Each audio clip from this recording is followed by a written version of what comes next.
ورحمة الله وبركاته. الحمد لله رب العالمين والصلاة والسلام على نبينا محمد وعلى آله وصحبه أجمعين، أما بعد. قال الله تبارك وتعالى في كلامه المجيد: إن عدة الشهور عند الله 12 شهرا في كتاب الله يوم خلق السماوات والأرض منها أربعة حرم. عزیزان ملت اسلامیہ، دوستوں اور بھائیوں، آج بتاریخ 4 رجب 1443 مطابق 5 فروری سن 2022 عیسوی کے اس نشست میں اور اس مجلس میں میں ماہ رجب کے تعلق سے کچھ باتیں آپ حضرات کی خدمت میں لے کر کے حاضر ہوا ہوں۔ ماہ رجب کے اندر بہت سارے امور، بہت سارے ایسے کام کیے جاتے ہیں جو بہرحال لوگوں نے اسے دین سمجھا ہوا ہے۔ اس کے کیا فضائل ہیں، اس کے اندر کیا بدعات ہیں، کیا خرافات ہیں، ماہ رجب ہے کیا، اس تعلق سے میں کچھ باتیں اس مختصر سے وقت میں آپ کی ہدایت اور رہنمائی کے لیے رکھنا چاہتا ہوں۔ اللہ عز و جل سے دعا ہے کہ اللہ تبارک و تعالی ہمیں قرآن و سنت کو سمجھنے اور اس کے مطابق صحابہ کرام رضوان اللہ تعالی علیہم اجمعین، ائمہ رحمہم اللہ، محدثین کے نقش قدم پہ چلنے کی توفیق عطا فرمائے۔ اللہ رب العزت نے قرآن کریم میں ارشاد فرمایا کہ آسمانوں اور زمین کی تخلیق کے دن سے ہی اللہ رب العزت کے یہاں مہینوں کی تعداد 12 ہے۔ یعنی قرآن میں اللہ نے اس بات کا اعلان کیا کہ جب سے زمین اور آسمان پیدا ہوئے، بنائے گئے، تب سے ہی 12 مہینے اللہ رب العزت نے بھی بنائے، جن میں 4 مہینے حرمت والے ہیں۔ ان 4 مہینے جو حرمت والے ہیں، ان سے کون کون سے مہینے حرمت والے ہیں میں ابھی بتاتا ہوں کہ حرمت کا مطلب کیا ہے۔ حرمت والے یہ ہیں کہ جیسے ذی قعدہ ہے، ذی الحجہ ہے، محرم، 3 کنٹینیو ہیں، اور ایک رجب کا مہینہ ہے جس کی وضاحت صحیح بخاری اور صحیح مسلم کے اندر اللہ کے رسول صلی اللہ علیہ وسلم نے فرمائی ہے۔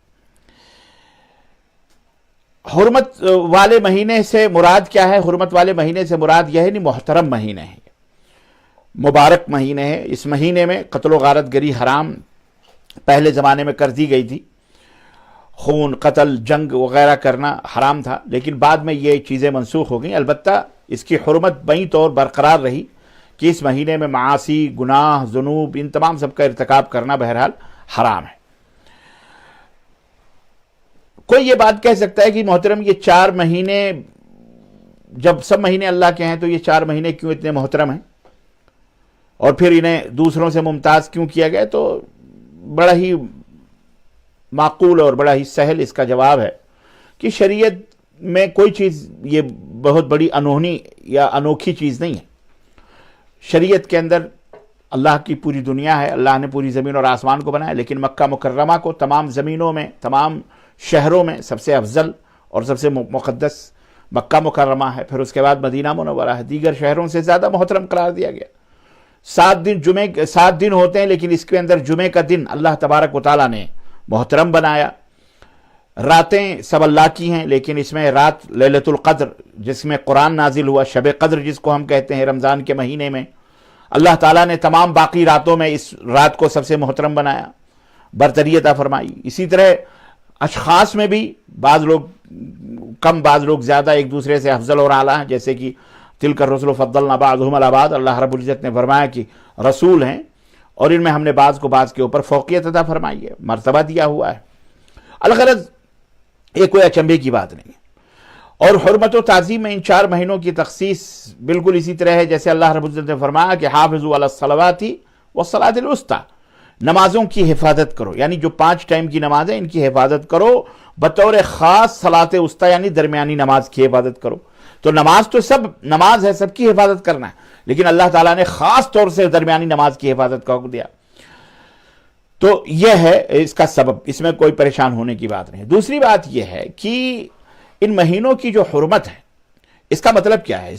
تو نمبر 1 اس کا مطلب، ایک مفہوم تو اس کا یہ ہے کہ قتل و قتال، جنگ، میدان جنگ منعقد کرنا یہ حرام ہے، اور دوسرا مفہوم اس کا یہ ہے کہ یہ مہینہ بڑا متبرک اور قابل احترام ہے، ان میں نیکیوں کا ثواب زیادہ، برائیوں کا گناہ بھی زیادہ لکھا جاتا ہے۔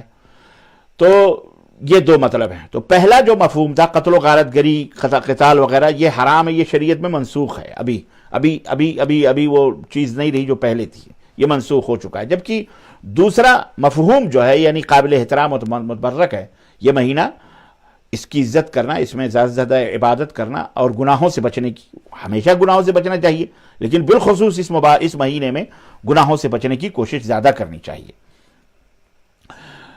اب کوئی ایک سوال یہ پیدا ہوتا ہے کہ اس ماہ رجب کی فضیلت کیا ہے؟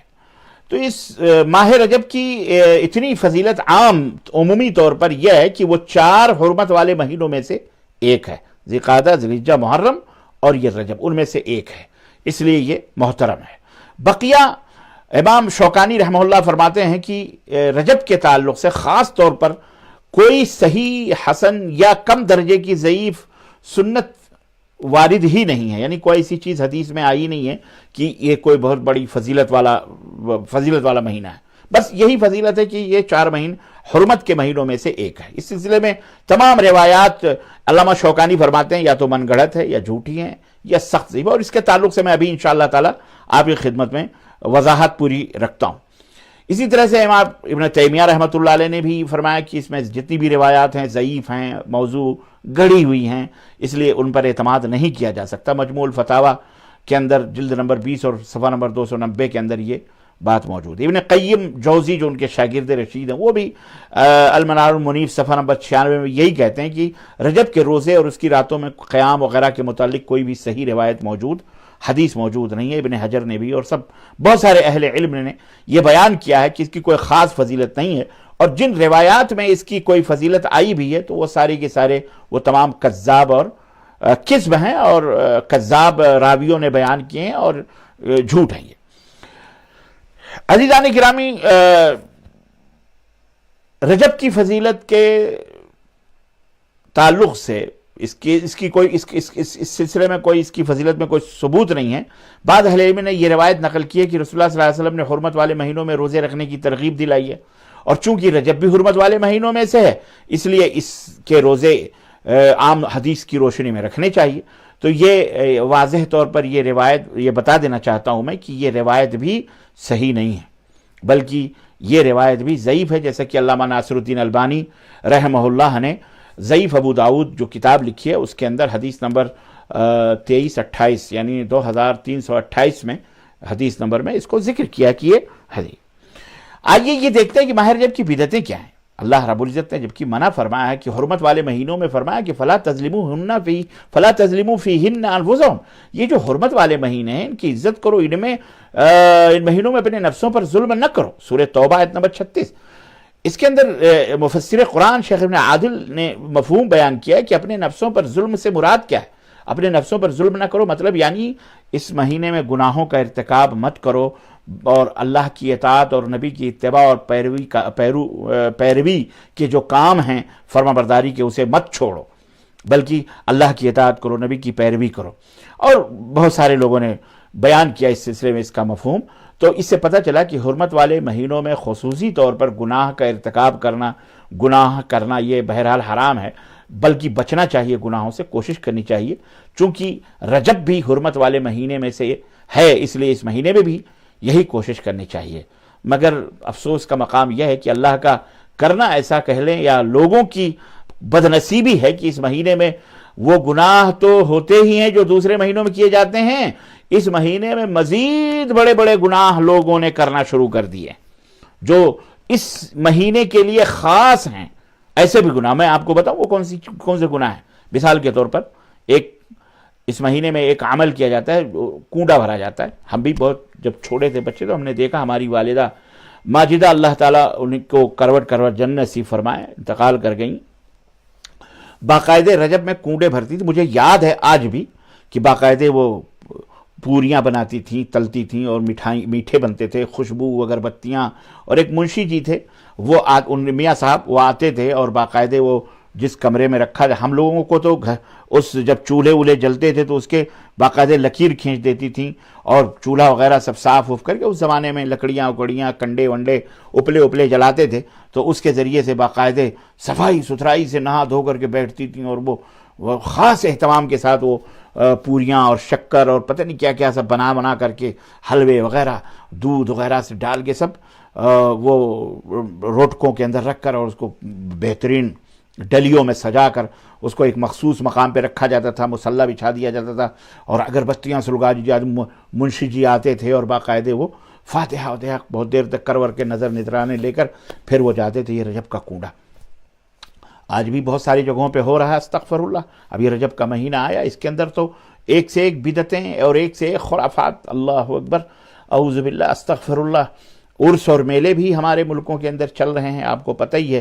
اجمیر کے لیے باقاعدے لوگ جوک در جوک جا رہے ہیں، اور پتہ نہیں ابھی کچھ دن پہلے ہمارے پاس ایک ویڈیو آئی، باقاعدے لوگوں نے بتایا کہ وہاں تو باقاعدے پرچم کشائی ہوئی ہے پہلی رجب کو، اور عاشقان خواجہ جو ہے تشریف لائے ہیں، اور کوئی پیٹھ کے اوپر درے مار رہا ہے، کوئی کچھ کر رہا ہے، اور دیگیں سجائی گئی ہیں، دو سو کلو دو کلو باقاعدے 4 کلو مختلف ڈرائی فروٹس ہیں، یہ ہیں وہ ہیں، سب یعنی سب چل رہا ہے۔ تو میں نے بتایا نا کہ عام گناہ تو اس مہینے میں جو لوگ کرتے ہی ہیں، مخصوص کچھ جیسے رجب کا کنڈا ہے۔ رجب کا کنڈا جو ہے اس کے لیے 22 رجب کا دن مخصوص کیا جاتا ہے کہ 22 رجب کو رجب کا کنڈا بھرا جاتا ہے، اور اس کی تفصیل میں نے بتائی۔ اور اس کے پس منظر میں کیوں بھرا جاتا ہے، اس تعلق سے کچھ واقعات بیان بھی کیے جاتے ہیں، جن میں ایک اس میں جعفر صادق اور لکڑہارن کا قصہ بیان کیا جاتا ہے۔ اب وہ میں تفصیلات تو بڑی لمبی ہو جائے گی، میں تو لکڑہارن کی قصہ آپ جانتے ہوں گے، کیونکہ لکڑہارن تھی، مدینے میں کوئی بادشاہ تھا، اس کے ہاں جھاڑو برتن کرتی تھی، اور بہرحال اس میں سے کہتے ہیں کہ جی جعفر صادق نے ایک دن، اس میں ہے کہ جعفر صادق نے ایک دن جو ہے لکڑہارن سے کہا کہ جو بھی آج یعنی 22 رجب کے روز میرے نام کے کنڈے بھر کر تقسیم کرے، اس کی ہر ضرورت اور ہر حاجت پوری ہوگی۔ اگر اس کی کوئی ضرورت پوری نہ ہوگی تو بروز قیامت میرا گریبان پکڑ لینا۔ چنانچہ لکڑہارن نے کنڈے بھرے تو اس کی ایک ضرورت تھی وہ پوری ہو گئی۔ عزیزان گرامی، یہ قصہ ہے، یہ کہانی ہے۔ پہلی بات تو یہ قصہ ہی من گھڑت ہے، کیونکہ اس کا ذکر کسی بھی مستند حدیث میں یا قرآن کہیں بھی اس کا ذکر کہیں بھی موجود نہیں ہے مستند کتابوں میں۔ دوسری بات یہ ہے کہ 22 رجب یا کسی بھی دن کی خاص فضیلت کا جو تعین ہے، یعنی متعین کرنا کہ 22 رجب کی یہ فضیلت ہے، یہ عام امتی کے بس میں یا حق میں یا اس کی طاقت یا اس کی اتھارٹی میں نہیں ہے کہ جب بھی جو چاہا جو دن مقرر کر لیا اپنے لیے۔ یہ تو وحی کے ذریعے متعین ہوتا ہے، یا تو اللہ تبارک و تعالی اللہ رب العزت بیان فرمائیں، یا خود نبی کائنات صلی اللہ علیہ وسلم متعین فرمائیں کہ یہ 22 رجب، یہ 22 تاریخ یا کوئی بھی تاریخ یا تو اللہ متعین فرمائے یا تو رسول اللہ متعین فرمائے۔ اس کے علاوہ کسی کو یہ حق حاصل نہیں پہنچتا کہ کوئی خاص دن متعین کر کے اس کی فضیلت بیان کی جائے۔ سمجھ رہے ہیں؟ نمبر 4، اگر بالفرض صحیح بھی تسلیم کر لیا جائے تب بھی یہ کب کا واقعہ ہے؟ یہ عہد رسالت سے بہت بعد کا، نبی صلی اللہ علیہ وسلم کی وفات ہو گئی، صحابہ بھی چلے گئے، بہت دنوں کے بعد کا یہ واقعہ ہے۔ اور دین اسلام آپ کو پتہ ہونا چاہیے یہ مکمل ہو چکا نبی کے زمانے ہی کے اندر، عہد نبوت ہی میں نبی صلی اللہ علیہ وسلم کے سامنے دین مکمل ہو گیا۔ اللہ رب العزت نے فرمایا الیوم اکملت لکم دینکم واتممت علیکم نعمتی ورضیت لکم الاسلام دینا، کہ اے لوگو آج کے دن میں نے، اللہ نے فرمایا آج کے دن میں نے تمہارا دین مکمل کر دیا ہے اور اپنی نعمت پوری کر دی ہے، اور دین اسلام میرا پسندیدہ دین ہے۔ تو رسالت مکمل ہو گئی، اللہ کا دین مکمل ہے، اب اس میں کسی کو انٹرفیئر، مداخلت، اپنی طرف سے کمی اور بیجی کرنے کا حق حاصل نہیں ہے۔ کوئی یہ نہیں کہہ سکتا کہ یہ گلاس دین کا حصہ ہے، یہ بھی دین ہے، یہ بھی دین ہے، نہ، جو دین تھا وہ اللہ کے نبی صلی اللہ علیہ وسلم کے زمانے میں مکمل ہو گیا، اب وہی ہمارے لیے حجت ہے، اس میں کم و بیشی کرنا، اس میں انٹرفیئر کرنا، مداخلت کرنا یہ حرام ہے۔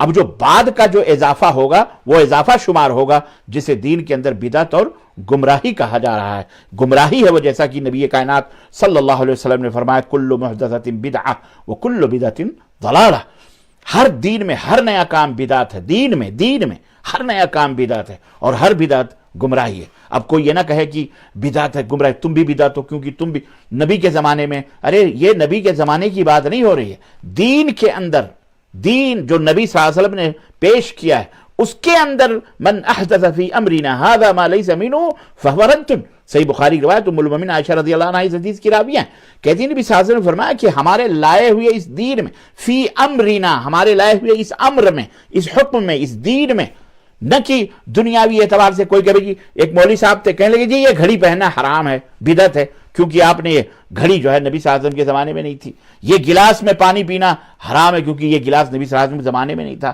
جناب علی یہ لیپ ٹاپ ہے یا کمپیوٹر ہے یہ حرام ہے، یہ فلاں ہے، یہ فلاں، اس طرح کی باتیں کر کر کے لوگوں کو الو بناتے ہیں۔ اور بلکہ بعض لوگ تو یہ بھی کہتے تھے کہ تم بھی تو نبی کے زمانے میں نہیں تھے اس لیے تم بھی بدعت ہو۔ اعوذ باللہ، استغفر اللہ، اللہ کے بندے کیوں گمراہ کر رہے ہو، کیوں لوگوں کو راہ ہدایت سے بھٹکا رہے ہو، کیوں اللہ کے نبی کی دین کی سنت کو روند رہے ہو، تمہیں خوف نہیں ہے، تمہیں اللہ کا ڈر نہیں، اللہ سے ڈرو۔ دین وہی ہے جو محمد الرسول اللہ صلی اللہ علیہ وسلم نے بتلایا ہے، جو وہی دین ہے، اس کے علاوہ کوئی دین نہیں، یاد رکھو یہ۔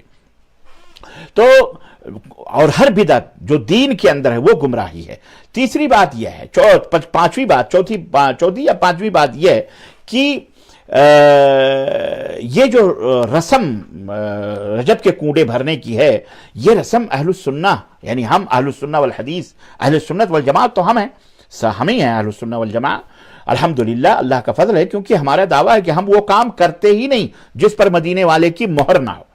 ہم اپنے آپ کو جھوٹا اہل السنہ نہیں کہتے کہ جناب وہ بس جو نیاز کرے وہ اہل سنت، جو قبر پوجے وہ اہل سنت، جو درگاہوں کے سجدے کرے وہ اہل سنت، جو پھول پتیاں چڑھائے وہ اہل سنت، جو عرس میلے کرے وہ جو کوڈے بھرے وہ اہل سنت، جو گیارہویں کرے وہ اہل سنت، جو غیر اللہ کو پکارے اٹھتے بیٹھتے وہ اہل سنت نہیں، وہ سر سے لے کر پیر تک اہل بدعت ہیں، اللہ انہیں ہدایت عطا فرمائے۔ اہل سنہ ہم ہیں جنہوں نے یہ قسم کھائی ہوئی ہے کہ کام وہ کرنا ہی نہیں جو مدینے والے نے نہیں کیا ہے، دین کے اندر وہ عمل ہم مانتے ہی نہیں جو ہمارے نبی حضرت محمد الرسول اللہ صلی اللہ علیہ وسلم سے اور صحابہ سے ثابت ہی نہ ہو، ہم اسے تسلیم ہی نہیں کرتے دین۔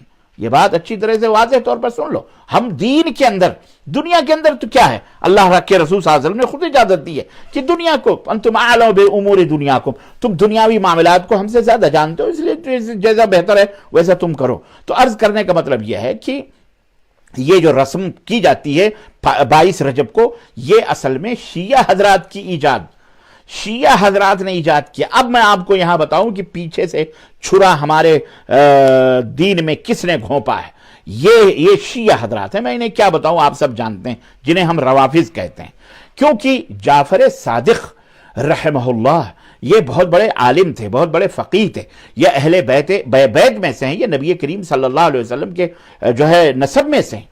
تو جعفر صادق جو تھے بہت بڑے، ان کے نام کی فقہ بھی جیسے لوگوں نے حنفی فقہ، شافعی فقہ، مالکی فقہ، حنبلی فقہ بنائی ہے، ایسے ہی جعفری فقہ بھی بنائی ہوئی ہے۔ تو جیسے امام ابو حنیفہ کو امام مانتے ہیں، امام ابو حنیفہ مانتے ہیں، ایسے ہی جعفری فقہ بھی مانے ہوئے ہیں، اور شیعہ حضرات اس کو تسلیم کرتے ہیں جعفری فقہ۔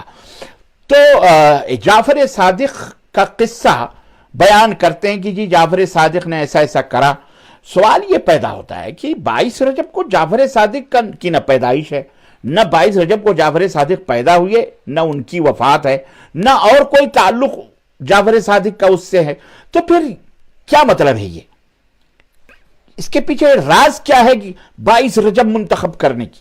جب ہم نے تاریخ کا مطالعہ کیا اور جب ہم نے تاریخ کے اوراق کھنگالے تب ہمیں پتہ چلا، محترم حضرات ہوش کے ناخن لیجئے، واللہ بتلا رہا ہوں، ہوش اڑ گئے جب ہم نے دیکھا، اور تاریخی طور پر جب ہم نے اس کا مطالعہ کیا اور جب ہم نے تاریخی طور پر دیکھا تو ہمیں پتہ چلا، اللہ اکبر، کہ 22 رجب ایک ایسا سانحہ رونما ہوا عالم اسلام کے اندر، ایک ایسی شخصیت، اللہ اکبر، جو نبی کریم صلی اللہ علیہ وسلم کے نسبتی برادر حضرت ام حبیبہ رضی اللہ تعالی عنہ، جو امہات المومنین میں مومنوں کی قیامت تک آنے والے مومنوں کی ماں ہیں، ان کے بھائی اور نبی کریم صلی اللہ علیہ وسلم کے نسبتی برادر اور قیامت تک آنے والے تمام مومنین مسلمانوں کے ماموں، کاتب وحی جب اترتی تھی تو اللہ کے نبی بلا کے کہتے تھے لکھو۔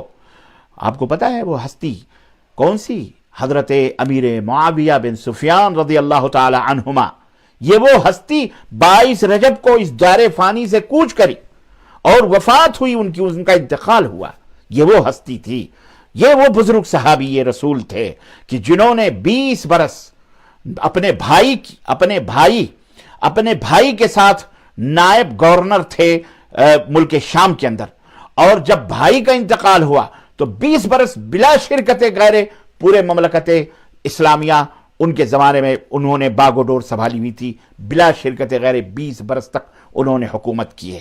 یہ وہ عظیم ہستی تھی امیر معاویہ رضی اللہ تعالیٰ عنہ کی، جو جب ان کی وفات کی خبر سیدنا عباس بن عبد المطلب رضی اللہ تعالیٰ عنہ کو مکے کے اندر ملی، جو دسترخوان بچھا کے بیٹھے ہوئے تھے، تو انہوں نے جب سنا، تو وہ دسترخوان پہ بیٹھے تھے کھانے کے لیے، جب سنا خبر پہنچی کہ امیر معاویہ کا انتقال ہوا تو اٹھ گئے اور انہوں نے کہا اوہو آج اتنی بڑی ہستی کا انتقال ہوا، انا للہ و انا الیہ راجعون۔ تو 22 رجب کو حضرت امیر معاویہ کی وفات کی تاریخ ہے، یاد رکھو۔ اور شیعہ حضرات کو ان سے بغض ہے، ان سے عداوت ہے، اور ان کے گھرانے سے عداوت ہے۔ چنانچہ اسی وجہ سے ان کو بھی، ان کے بیٹے حضرت یزید رحمت اللہ علیہ کو بھی، ان کے باپ حضرت ابو سفیان رضی اللہ تعالیٰ عنہ کو بھی، ان کے حضرت ابو سفیان کی اہلیہ حضرت ہند رضی اللہ تعالیٰ عنہا، سب کو یہ لوگ کافر اور تبرے کرتے ہیں، برا کہتے ہیں۔ حضرت ابو بکر کو، حضرت عمر کو، حضرت عثمان، سب کو یہ لوگ گالیاں دیتے ہیں۔ اللہ ان سے نپٹے اور اللہ تعالیٰ ان کے منہ میں انہیں ہدایت عطا فرمائے۔ تو جو بغض و عناد ان کو حضرت معاویہ رضی اللہ تعالیٰ عنہ اور ان کے خاندان سے ہے، سب کے اوپر ظاہر اور باہر ہے، اس لیے وہ ان کی وفات کے دن جشن مناتے ہیں، اور بطور جشن میٹھی چیزیں تقسیم کر کے لوگوں کے منہ میٹھے کرتے ہیں، اس کڑواہٹ کو کم کرنے کے لیے۔ سمجھ میں بات آئی؟ کہ خوشیاں مناتے ہیں کہ چلو اس دن امیر معاویہ کی موت ہوئی، اور نام کیا دیا ہے؟ جعفر صادق۔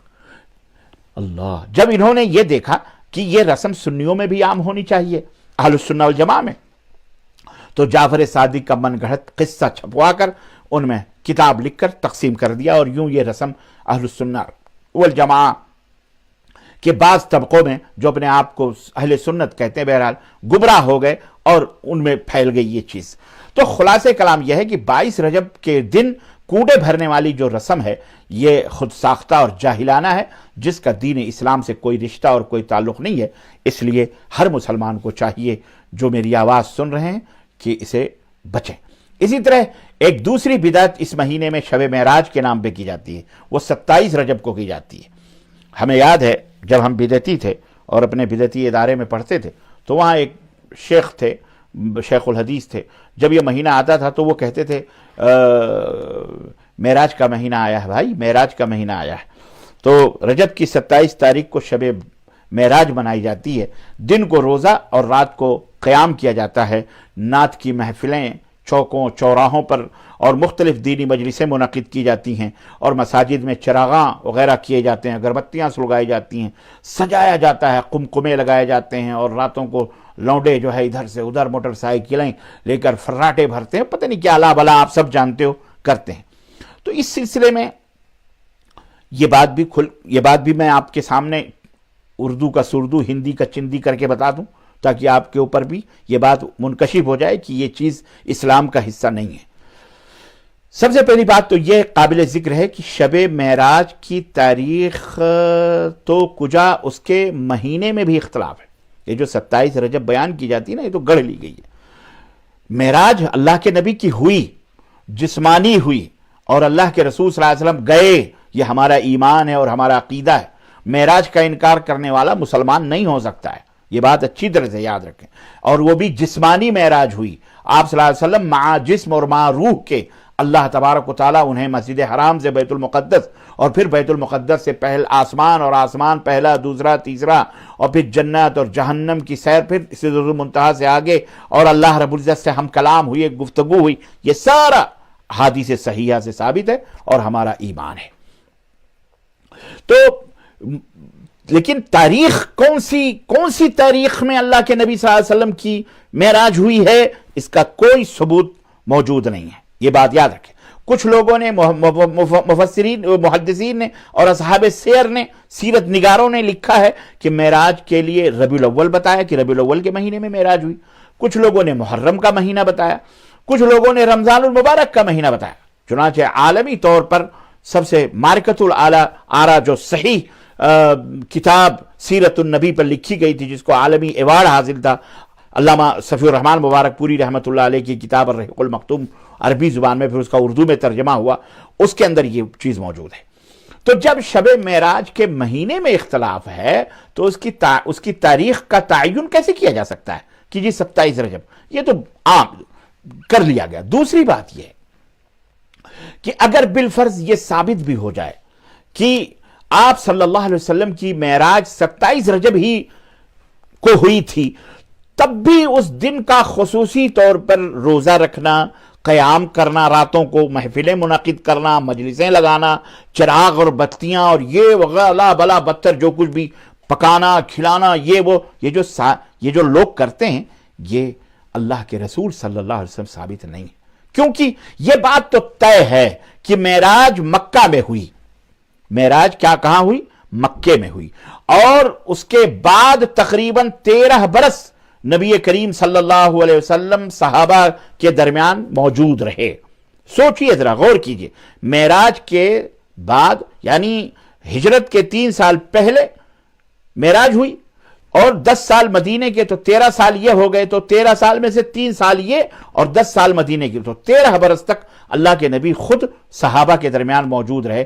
اگر اس دن کی کوئی اہمیت ہوتی زیادہ، یا اس کی کوئی عمل باعث برکت اور فضیلت ہوتا، تو سب سے پہلے اسے نبی کریم صلی اللہ علیہ وسلم اختیار کرتے، خود آپ صلی اللہ علیہ وسلم محفل منعقد کرتے، خود آپ کھلاتے پلاتے اور اس تاریخ کو بیان کرتے۔ جبکہ اس کے برعکس حقیقت یہ ہے کہ اس دن کا کوئی بھی عمل نہ تو رسول اللہ صلی اللہ علیہ وسلم سے ثابت ہے، اور نہ ہی نبی سے سب سے زیادہ محبت کرنے والے صحابہ کرام رضوان اللہ تعالی علیہم اجمعین، کہ نہ ہی کسی صحابی سے ثابت ہے۔ اور آپ کو پتہ ہے معراج کا واقعہ جب ہوا تھا تو ابو جہل نے انکار کیا تھا، تو سیدنا ابو بکر صدیق نے بغیر دیکھے کہا تھا کہ اگر میرے نبی نے یہ کہا ہے کہ میں گیا تھا، جنت بھی، جہنم کی، بیت المقدس بھی سب دیکھ کے آیا، تو میرے نبی سچے ہیں اور میں ایمان لاتا ہوں۔ ابو جہل ہنسنے لگا، ہے نا۔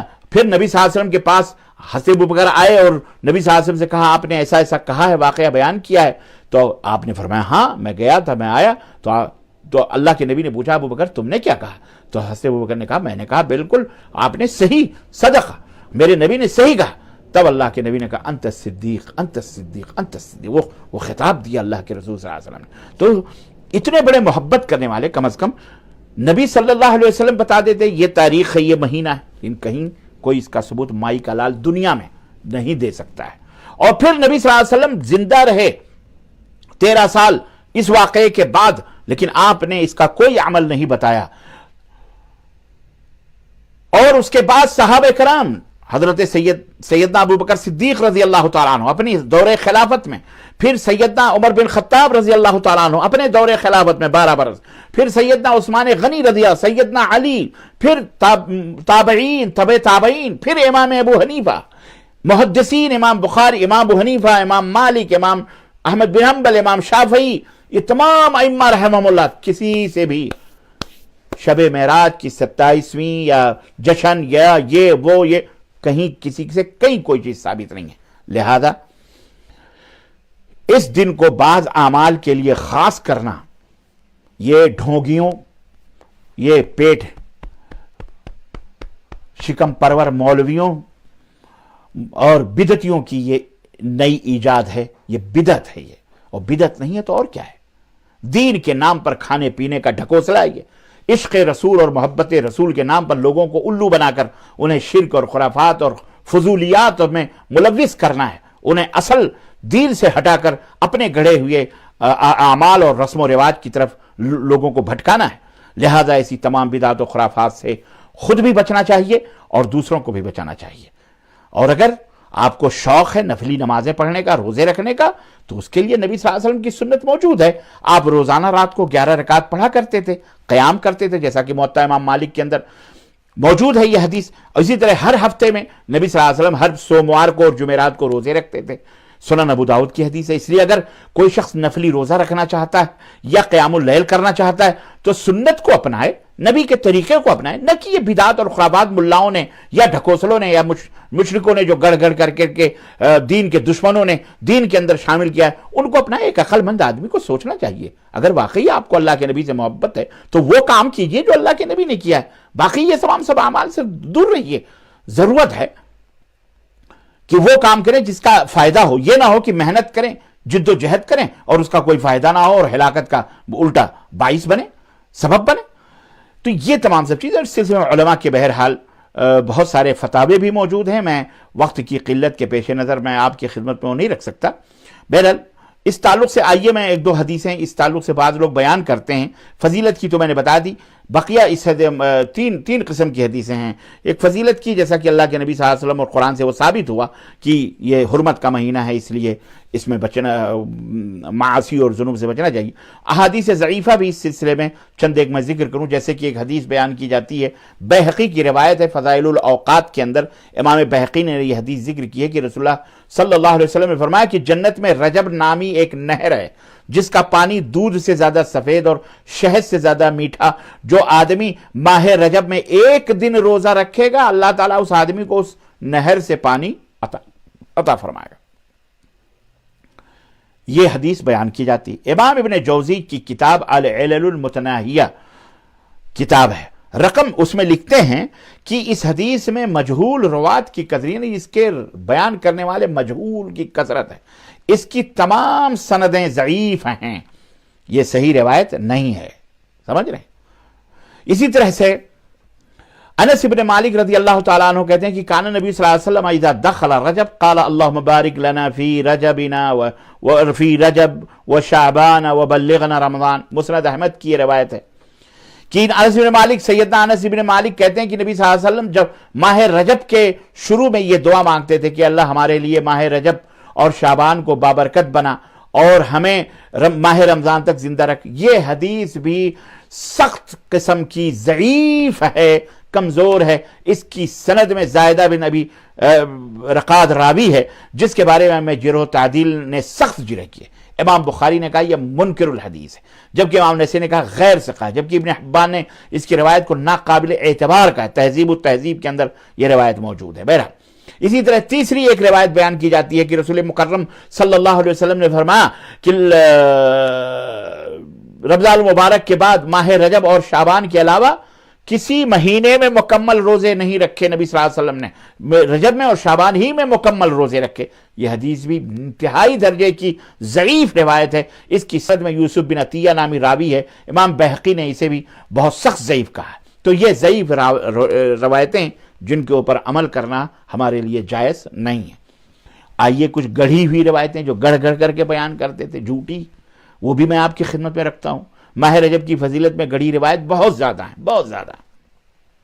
چنانچہ کہتے ہیں کہ رسول اللہ صلی اللہ علیہ وسلم سے ثابت ہے، حالانکہ نہیں کہہ سکتے یہ بات، لیکن اب کیا کریں کہ ماہ رجب کی باقی مہینوں پر فضیلت، ماہ رجب کی بقیہ مہینوں پر فضیلت اسی طرح ہے جس طرح قرآن مجید بقیہ تمام اذکار سے افضل ہے۔ قرآن مجید پڑھنا تمام اذکار سے افضل ہے، ایسے ہی رجب کا مہینہ تمام مہینوں سے افضل ہے۔ یہ بھی یہ گڑھی ہوئی روایت۔ اسی طرح ماہ رجب کا مہینہ، ماہ رجب اللہ کا ہے، شعبان میرا یعنی رسول اللہ صلی اللہ علیہ وسلم کا ہے، اور رمضان میری امت کا مہینہ ہے۔ یہ ابن جوزی نے اپنے موضوعات میں اس حدیث کو ذکر کیا، روایت کو، یہ بھی گڑھی ہوئی جھوٹی روایت ہے۔ نمبر 3 کہتے ہیں جی رجب اللہ کا مہینہ، جس نے اس مہینے میں روزہ رکھا اس کے لیے اللہ کی رضا اور خوشنودی واجب ہو جاتی ہے۔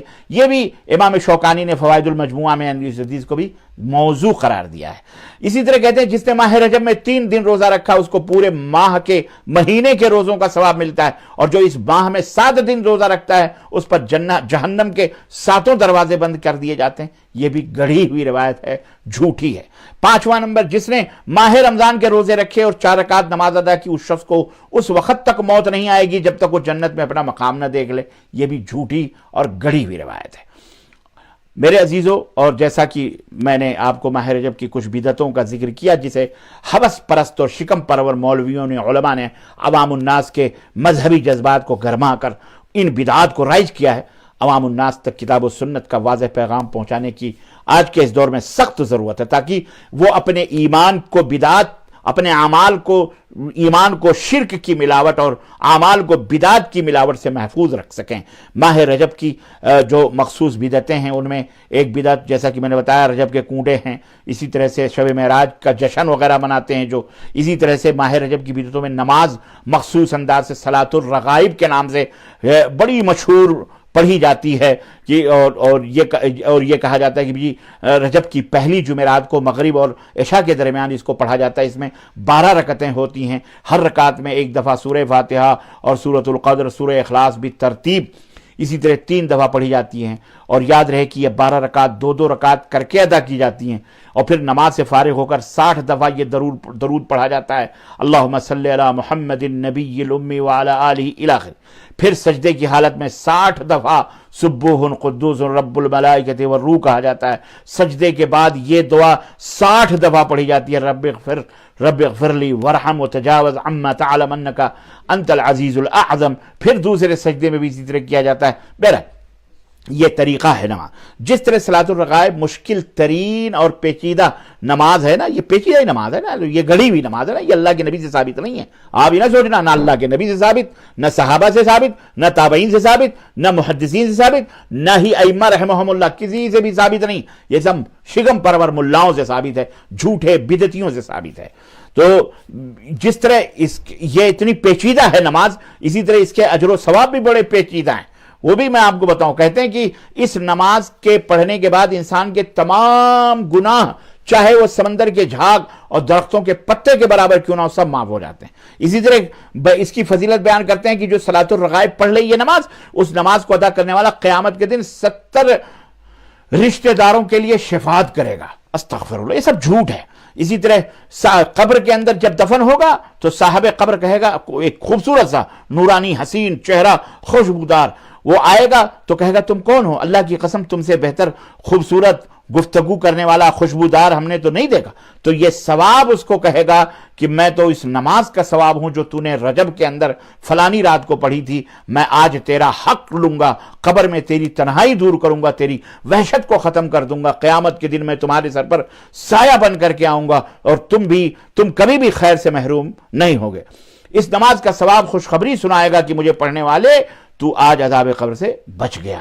یہ فضائل بیان کیے جاتے ہیں۔ حالانکہ اس نماز کے بدعت ہونے میں کوئی شک نہیں، اس نماز کی بنیادی موضوع ہے، گڑھی ہوئی حدیث پر ہے، جیسا کہ اس حدیث کے متصل امام جوزی فرماتے ہیں متعلق کہ اس کی سند کے تمام راوی مجہول ہیں۔ میں نے علم رجال کی تمام کتابیں چھان ڈالی لیکن مجھے ان کے بارے میں کچھ معلوم نہیں ہو سکا۔ اور اس طرح سے بہت ساری چیزیں۔ بہرحال میرے عزیزوں، میرے دوستوں، میں اس نماز کی اگر وہ تفصیلات بیان کروں گا کہ کس طرح سے یہ غلط ہے تو میں اتنا یہی کافی ہے کہ نبی کریم صلی اللہ علیہ وسلم سے یہ ثابت نہیں، اس لیے نہ صحابہ سے بھی یہ بدعت ہے، خلاصی یہی، اور تمام اہل علم نے اس کو بدعت قرار دیا ہے۔ اسی طرح ماہ رجب میں خصوصی روزے رکھنا بھی نبی صلی اللہ علیہ وسلم سے ثابت نہیں ہے، سب موضوع اور گڑھی ہوئی روایتیں ہیں اللہ تعالیٰ سے۔ بہرحال یہ چند بدعات تھیں جو میں نے آپ حضرات کی خدمت میں رکھی ہیں، اور اللہ سے ہم دعا کریں، آپ بھی دعا کرو کہ اللہم ارنا الحق حقا وارزقنا اتباعہ وارنا الباطل باطلا وارزقنا اجتنابہ۔ اے اللہ ہمیں حق کو حق دکھلا اور اس کے اوپر عمل کرنے کی توفیق عطا فرما، اتباع کرنے کی توفیق عطا فرما، اور جھوٹ اور باطل کو باطل دکھلا، اے اللہ اسے بچنے کی توفیق عطا فرما۔ عزیزان گرامی وقت ہو گیا، اب سوال و جواب اگر کچھ ہیں تو انشاءاللہ سوال و جواب میں لوں گا آپ سے، اور باقی میری بات تو ختم ہوئی۔ تو یہ رجب کی بدعتیں تھیں، رجب کی اہمیت و فضیلت سب کچھ میں نے آپ حضرات کی خدمت میں نے حجت قائم کر دی ہے۔ باقی آپ کو عمل کرنا، کیسے کرنا نہیں کرنا، وہ آپ کے اوپر ہے۔ اللہ تعالیٰ کے ہاں ہم جواب دہ آپ ہوں گے، اور ہم نے اپنی ہم تو اللہ سے بری ہو جائیں گے، اللہ ہم نے پہنچا دی تھی تیری بات، تیرے نبی کی بات، اب مانے نہ مانو جانے جہاں اختیار ہے۔ اللہ عز و جل ہمیں اور آپ کو نیک عمل کرنے کی توفیق عطا فرمائے، نبی کائنات صلی اللہ علیہ وسلم صحابہ سے سچی محبت کرنے کی توفیق عطا فرمائے، ہمیں سلف صالحین کے نقش قدم پر چلنے کی توفیق عطا فرمائے، آمین یا رب العالمین۔ وصلی اللہ علی نبینا محمد وعلی آلہ وصحبہ اجمعین، والسلام علیکم ورحمۃ اللہ وبرکاتہ۔ اگر عزیزم کوئی سوال وغیرہ ہے تو ضرور اس کو جو ہے بتائیں آپ انشاءاللہ تعالی۔